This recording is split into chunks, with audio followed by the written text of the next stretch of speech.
Hai, bertemu lagi dengan kami mahasiswa Universitas Katolik Santo Thomas Medan. Kali ini kami akan membahas tentang badan usaha perseroan terbatas. Ternyata masih banyak di antara kita atau masyarakat di luar sana belum mengetahui apa itu jenis-jenis usaha dan badan usaha di Indonesia.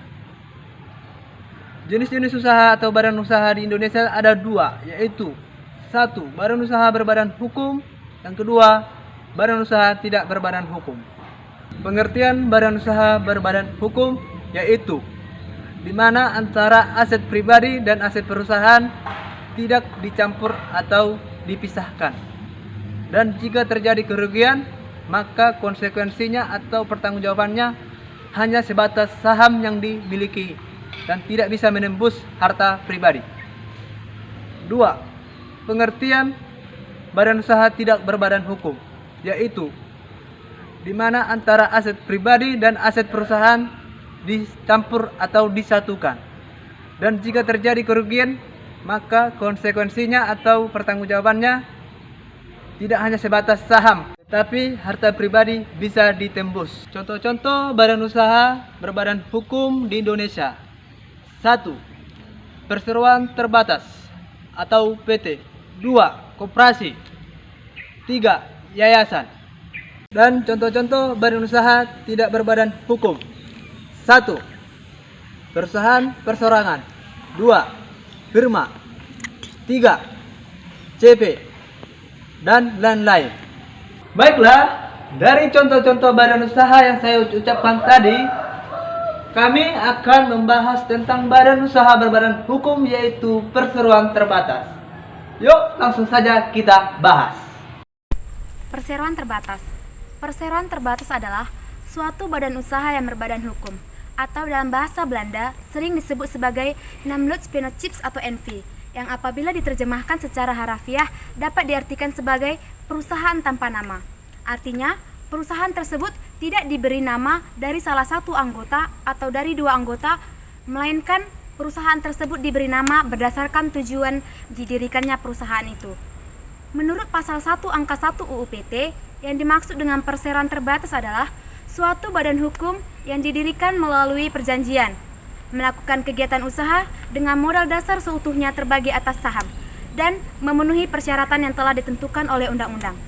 Dari penjelasan saya, dapat didefinisikan bahwa yang pertama, PT merupakan badan hukum, yang kedua, PT didirikan sekurang-kurangnya dari 2 orang dan melalui perjanjian, yang ketiga, modal dasar dari PT adalah saham, dan yang terakhir, PT didirikan harus memenuhi persyaratan yang telah ditentukan oleh undang-undang. Cara mendirikan PT. Cara mendirikan PT dapat ditempuh dengan 3 tahap, yaitu tahap yang pertama, membuat perjanjian pendirian. Perjanjian atau kesepakatan mendirikan PT dituangkan dalam akta autentik, yaitu akta notaris sesuai dengan pasal 7 ayat 1. Perjanjian mendirikan PT disebut dengan Akta Pendirian PT. Menurut pasal 8 ayat 1 UU PT, di dalam akta pendirian PT sekarang paling tidak mencakup anggaran dasar. Anggaran dasar perseroan sekurang-kurangnya sebagai berikut: nama dan tempat kedudukan perseroan, maksud dan tujuan serta kegiatan usaha perseroan, jangka waktu berdirinya perseroan, besar jumlahnya modal, jumlah dan klasifikasi saham, susunan jumlah dan nama direksi dan komisaris, penetapan tempat dan tata cara penyelenggaraan RUPS, tata cara pemilihan pengangkatan dan pemilihan anggota direksi dan komisaris. Yang terakhir itu adalah tata cara penggunaan laba dan pembagian dividen. Cara mendirikan PT tahap kedua. Tahap kedua, pengesahan. Setelah PT didirikan melalui akta notaris, kemudian akta pendirian PT yang juga disebut dengan anggaran dasar PT dikirimkan ke Departemen Kehakiman dan HAM untuk memperoleh pengesahan pasal 7 ayat 6. Pendaftaran perizinan di OSS RBA disesuaikan dengan KBLI permohonan. Ketika permohonan selesai, maka permohonan kita terkait perizinan akan dikirim secara sistem instansi teknis yang terkait. Kemudian apabila sudah terpenuhi secara teknis, maka data tersebut akan diverifikasi lebih lanjut di DMPTSP untuk mendapatkan persetujuan perizinannya. Persyaratannya, pengajuan perizinan usaha di muka. Persyaratan pengajuan perizinan usaha dimulai dari yang pertama, permohonan perizinan hingga mendapatkan NIB atau sertifikat standar izin usaha. Sesuai dengan daftar checklist di OSS Secret Online, sesuai dengan KBLI yang dipilih dan dilakukan penguploadan dokumen persyaratan melalui laman OSS RBA. Untuk persyaratan dasar perizinan usaha seperti kesesuaian tata ruang, lingkungan, persetujuan bangunan gedung, dan muncul di OSS ketika melakukan pendaftaran. Tahap ketiga, pengumuman. Jika anggaran PT sudah disahkan, lazimnya harus diumumkan dalam tambahan berita negara yang terdapat pada pasal 22. Pengumuman ini dimohonkan oleh Direksi Perseroan paling lambat 30 hari sejak pendaftaran perseroan dalam daftar perusahaan menurut Undang-Undang Wajib Daftar Perusahaan.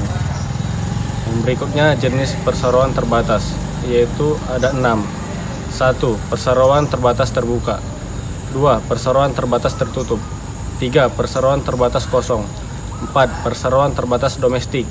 5. Perseroan terbatas perorangan. Dan yang keenam, perseroan terbatas asing. Organ dan alat perlengkapan dari perseroan terbatas terdiri dari yang pertama RUPS, direksi, dan komisaris. Yang pertama RUPS.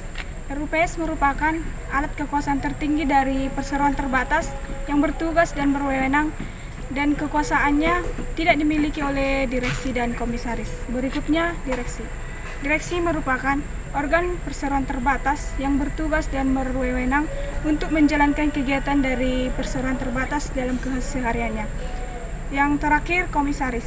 Komisaris merupakan organ perseroan terbatas yang bertugas dan berwenang untuk mengawasi direksi dan juga menjalankan tugasnya serta memberi nasihat terhadap direksi. Komisaris diangkat dan bertanggung jawab terhadap RUPS. Nah, bagaimana teman-teman semua? Apakah sudah mengerti apa itu perseroan terbatas dan apa contoh-contohnya? Semoga video kami tadi bisa bermanfaat dan menambah wawasan kita semua. Baiklah teman-teman semua, jangan lupa jaga kesehatan. Kami mahasiswa Fakultas Hukum Universitas Katolik Santo Tomas mengucapkan terima kasih banyak.